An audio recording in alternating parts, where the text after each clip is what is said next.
രാവിലെ തന്നെ കുളിച്ച് റെഡിയായി നേരെ അടുക്കളയിലേക്ക്.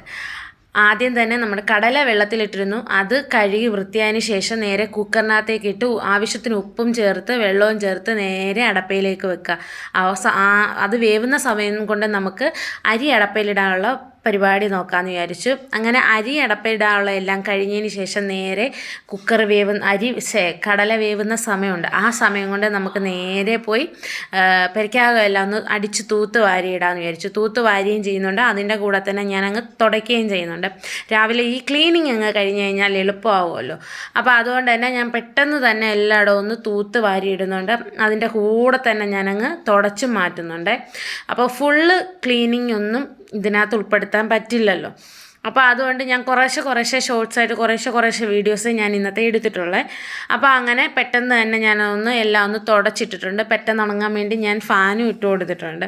അപ്പോൾ അങ്ങനെ പെട്ടെന്ന് തന്നെ നമുക്ക് എല്ലാ ഭാഗവും ഒന്ന് തുടച്ച് മാറ്റിയതിന് ശേഷം നേരെ നമ്മൾ പുറത്തേക്ക് ഇറങ്ങി അവിടെ കുറച്ച് ചെടികൾക്കെല്ലാം അത്യാവശ്യത്തിനുള്ള വെള്ളം എല്ലാം കൂടി ഒഴിച്ച് ഒന്ന് സെറ്റാക്കണമല്ലോ. നല്ല വെയിലാണ്. അപ്പോൾ വെയിലാകുന്നതിന് മുമ്പ് നമുക്ക് കുറച്ച് വെള്ളമൊക്കെ ആ ചെടികൾക്കെല്ലാം കൂടി കൊടുക്കാമെന്ന് വിചാരിച്ചു. അപ്പോൾ വെള്ളം കൊടുത്തിട്ട് തിരിച്ച് വന്ന് ഞാൻ നേരെ പെട്ടെന്ന് തന്നെ ഞാൻ കടലക്കറി അങ്ങ് സെറ്റാക്കിയിട്ടുണ്ട്. അപ്പോൾ കടലക്കറിയുടെ റെസിപ്പി ഞാൻ ഇടാഞ്ഞത് ഞാൻ ഒരുപാട് വീഡിയോസിൽ ഇട്ടിട്ടുണ്ട്. അതുകൊണ്ടാണ് കടലക്കറിയുടെ റെസിപ്പി ഇടാത്തത്.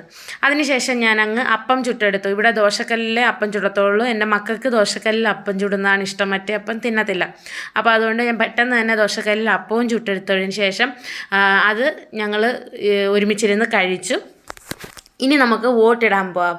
വോട്ടിടാനായിട്ട് റെഡിയായി കഥകൊക്കെ പൂട്ടി നമുക്ക് നേരെ ഇനി വോട്ടിടാനായിട്ട് പോകാം. ഞാൻ പഠിച്ച സ്കൂളിലാണ്, ഞാൻ 10 വരെ പഠിച്ച NSS സ്കൂളിലാണ് ഇന്നത്തെ വോട്ടിടിയിൽ. അപ്പം ഞാനും ചേച്ചിയും അമ്മയും കൂടി നേരെ വോട്ടിടാൻ പോയി. നമ്മൾ വോട്ട് അവിടെ തിരക്കൊന്നുമില്ലായിരുന്നു, വലിയ തിരക്കോ കാര്യങ്ങളോ ഒന്നും ഇല്ലാത്തതുകൊണ്ട് തന്നെ പോയി അന്നേരം തന്നെ വോട്ടിട്ട് തിരിച്ചു വന്നു. അപ്പോൾ ഇത്രയുള്ള വീഡിയോ ഇഷ്ടപ്പെട്ടിട്ടുണ്ടെങ്കിൽ ലൈക്ക് ചെയ്യുക, സബ്സ്ക്രൈബ് ചെയ്യുക, ഷെയർ ചെയ്യുക.